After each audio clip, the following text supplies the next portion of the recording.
Manor. Built by the Thomas family in the early 1800s, this property, formerly known as Woodlawn, has local and national significance. In 1816, Samuel and Anna Thomas established a Friends boarding school here. Francis Scott Key frequently visited his daughters who attended this school. Another owner, Philip Evan Thomas, chartered the first American railroad, the Baltimore and Ohio, in 1827. Quaker physician William Palmer, an incorporator of the Mutual Fire Insurance Company of Montgomery County, Maryland, one of the nation's earliest, purchased the property in the 1820s. In 1832, Dr. Palmer hired Stone's mason Isaac Holland to build the unique barn.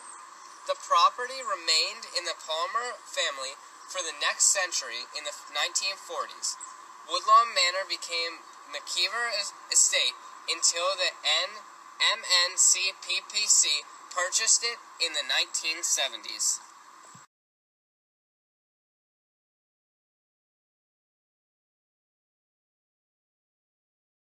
This is the original Woodlawn Manor, built in the early 1800s and still here today.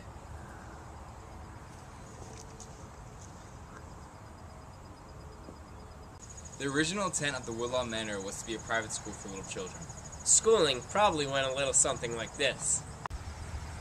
Remember, an important fact of life is white people are better than everyone else. Always remember that, young sir. The Thomas family built the manor in the early 1800s and then sold it in 1822 to a Quaker physician who bought the land for a high price of $36 per acre. Dr. William Palmer purchased the building and practiced his Quaker religion. When the manor was originally in use, this small building was used as a refrigerator to keep meats and dairy cold. This small cabin near the manor was originally used as a small workshop for workers or slaves.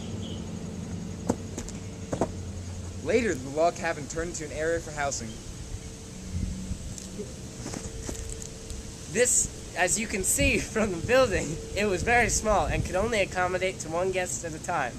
The stone arch bank barn was constructed by Isaac Holland in 1832. The Woodland Manor aided slaves traveling through the Underground Railroad during, before, and after the Civil War. Francis Scott Key, the author of the national anthem, visited the Woodlawn Manor. This tree, the Osage orange, is native to North America and drops large green fruit, especially at this time of the year in the early fall.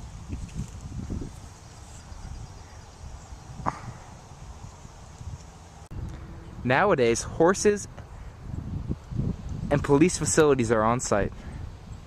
Nowadays, weddings and celebratory events take place here. Some of them look just a little like this. Do you, Mr. Reese Brenner, take Mrs. Alex Lay at holy matrimony? I do. Do you, Miss Lay, take Mr. Brenner at holy matrimony? I'm sorry, I can't. Over the years, the Woodlawn Manor has passed the test of time. It's transitioned from a school to a safe haven for slaves. It is now a local monument for the entire state of Maryland. The history has been preserved very well, showing through its true American architecture and beautiful landscaping. Thanks for watching.